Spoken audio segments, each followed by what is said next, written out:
আসসালামু আলাইকুম। বাংলাদেশ স্বাধীন হওয়ার পরে আজকে ভিডিও করতেছি, বেশ কিছুদিন ভিডিও করা হয় না। তো আজকে আমি কিছু গুরুত্বপূর্ণ কথা বলবো বাংলাদেশের যারা ঊর্ধ্বতন কর্মকর্তা এখন আসবেন এবং তাদের জন্য। আশা করি মেসেজটি সবাই শেয়ার করবেন এবং কথাগুলো পৌঁছে দিবেন যেন উপর মহল পর্যন্ত যায়। আসলে প্রথমে আমি সবাইকে ধন্যবাদ জানাই ছাত্র সমাজকে, যারা এই আন্দোলনে আসলে করছে, মানে এই অংশগ্রহণ করে দেশকে বিজয় নিয়ে আসছে।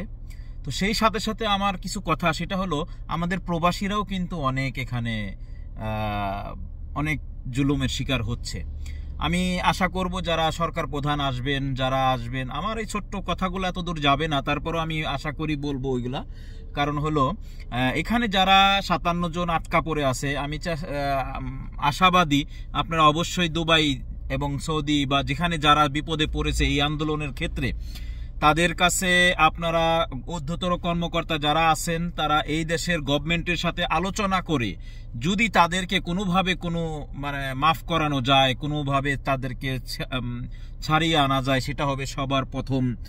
এটাও একটা কাজ। কারণ হলো আপনারা ভুলে যাবেন যে এই 57 জন অতি আবেগের বসেই করছে, তারপরেও তো দেশের জন্য করছিল। তো আশা করি এদের জন্য আপনারা কোনো কিছু সুদৃষ্টি দিবেন, কারণ তাদেরও ফ্যামিলি আছে। এই 57 জনের ফ্যামিলি, বাপ মা ভাই বোন স্ত্রী সবাই আছে, তারা অপেক্ষায় আছে। তো এই জিনিসটাও আশা করি এটা মাথায় রাখবেন। আর দ্বিতীয় হলো আপনারা যারা রেমিটেন্স আসলে বাংলাদেশ থেকে সবাই করতেছেন রেমিটেন্স, আসলে রেমিটেন্সটা যে পাঠাবে এটার ভিতরেও কিছু চেঞ্জ করতে হবে, কিছু কাজ করতে হবে। যদি এখন বাংলাদেশে 200 কোটি টাকা রেমিটেন্স যায়, আপনারা যদি একটু এই দেশের সরকারের সাথে দুবাই সৌদি গালফ কান্ট্রি যারাই আছে প্রবাসে, তাদের সাথে যদি একটু বসে গভর্নমেন্ট করতে পারে, যারা এখানে অবৈধ আছে তারা আসলে কিন্তু রেমিটেন্সে টাকা পাঠাইতে পারতেছে না।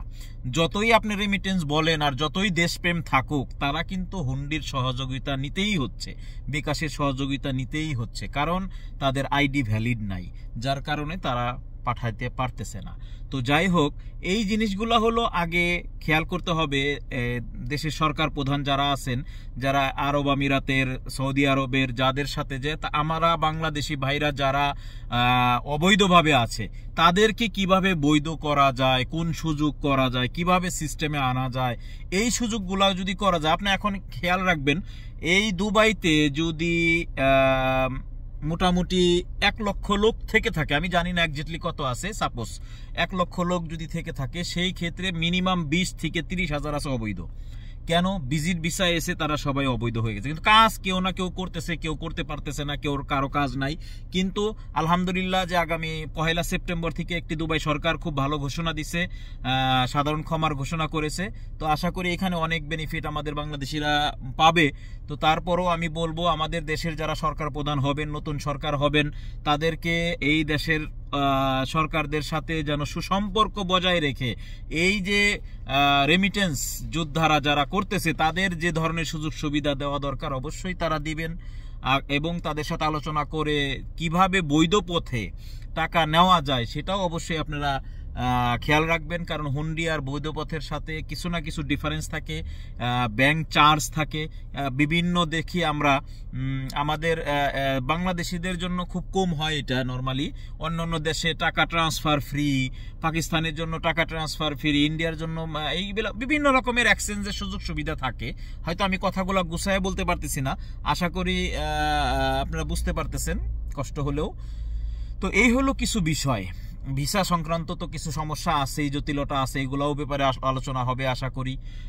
এই সব কিছু বিষয় মিলে আসলে যদি সবাই আগায় আসি, আশা করি আমাদের দেশ যদি ঠিক হতে বেশি দিন সময় লাগবে না। আর সবচেয়ে বড় কথা হলো কি জানেন, আমাদের দেশে যারা আছে, যদি কেউ এই গভর্নমেন্ট যারা সরকার প্রধানরা আছে, যদি বেশি না 5 থেকে 10 বছর কসম খায় যে আমরা করাপশন করব না, দুর্নীতি করব না, আমাদের দেশ সিঙ্গাপুরের চাইতেও অনেক সুন্দর হবে। এটা আমি বিশ্বাস করি। এত ঝামেলা, এত কিছুর পরেও, এত দামের পরেও আমাদের দেশ যেহেতু এখনো টিকে আছে, আমি আশা করি যদি করাপশনটা ঠিক হয়, করাপশন তো থাকবেই, কিছু না কিছু থাকবে, তারপরেও যদি তুলনামূলকভাবে কম হয় তাহলে আমাদের দেশ অনেক আগে চলে যাবে, এটা আমার বিশ্বাস। তো যাই হোক, অনেকক্ষণ কথা বললাম। তো গুরুত্বপূর্ণ বিষয়গুলো আসলে বুঝাইতে পারছি কিনা চেষ্টা করবেন, এইগুলো আসলে সবাইকে একটু বলে বুঝে সরাই দেওয়ার জন্য। আশা করি লাইক দিবেন, শেয়ার করবেন ভিডিওটা। ধন্যবাদ।